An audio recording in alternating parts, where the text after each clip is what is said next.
Everything woke turns to shit, okay? It's true. It's true. Look at what's happening.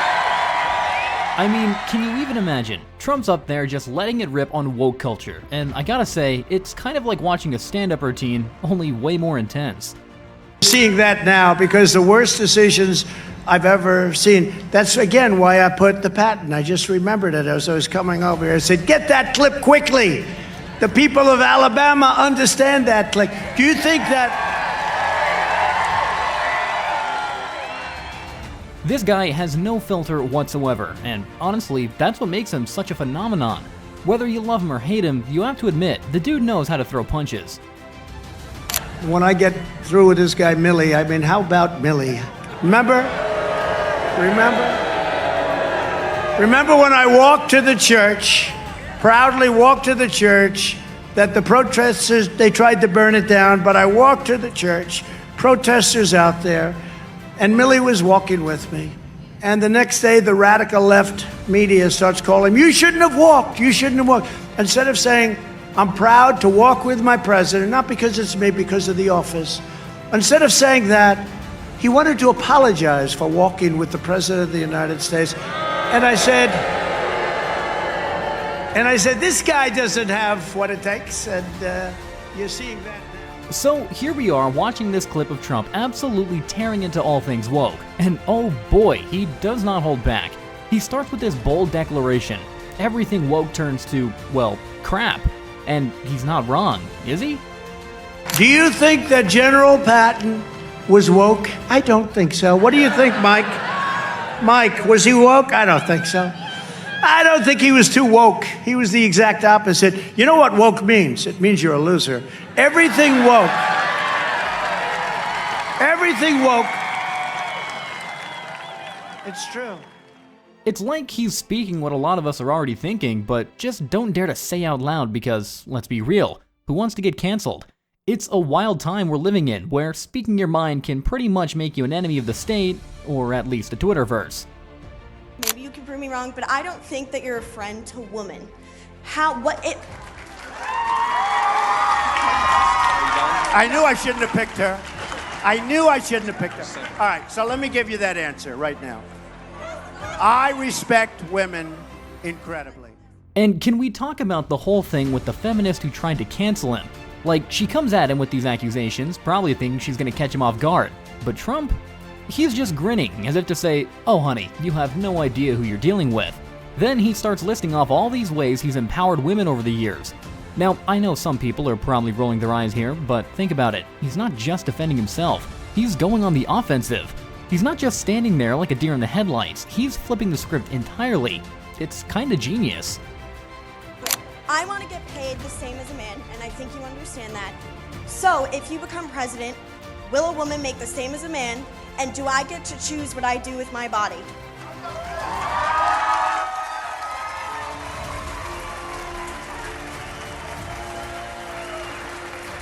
You're going to make the same if you do as good a job.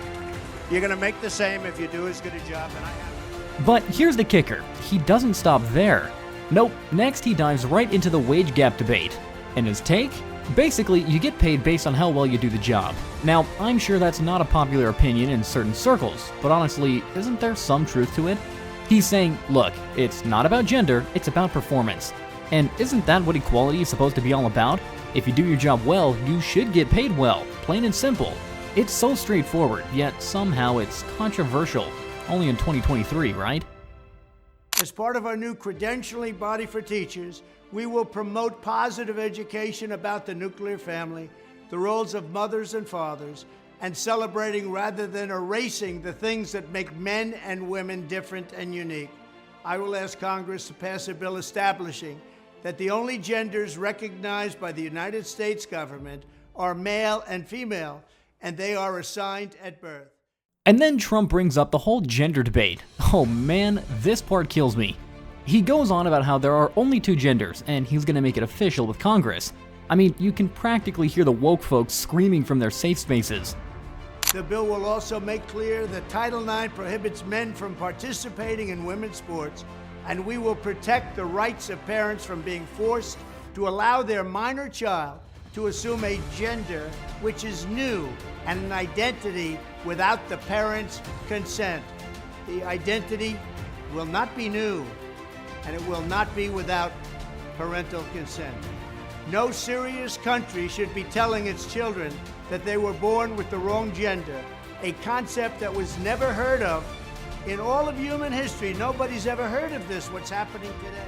But again, he's just saying what a ton of people think but are way too afraid to say out loud. He's not trying to sugarcoat anything, which, let's be real, is why his supporters eat this stuff up.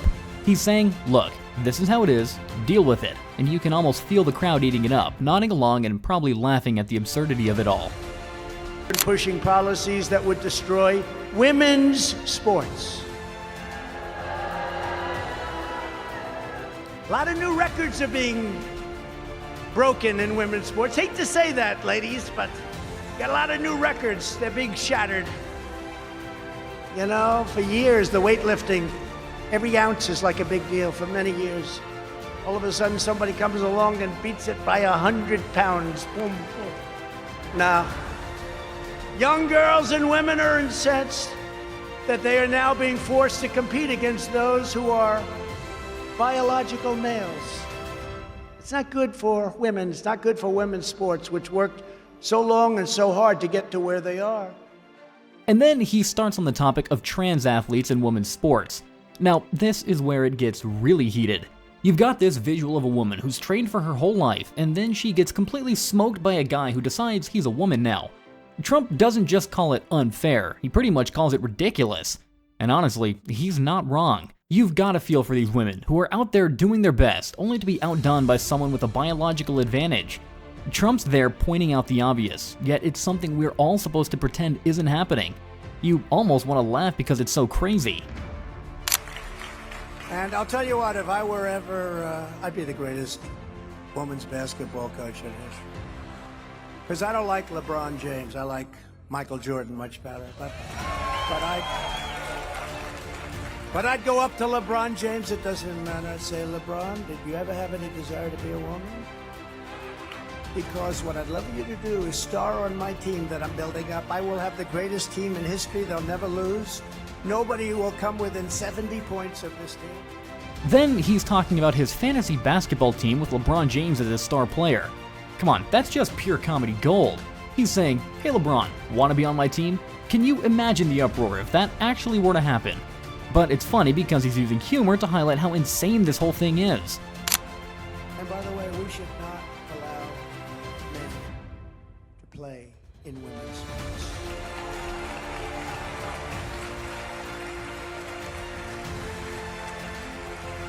So crazy.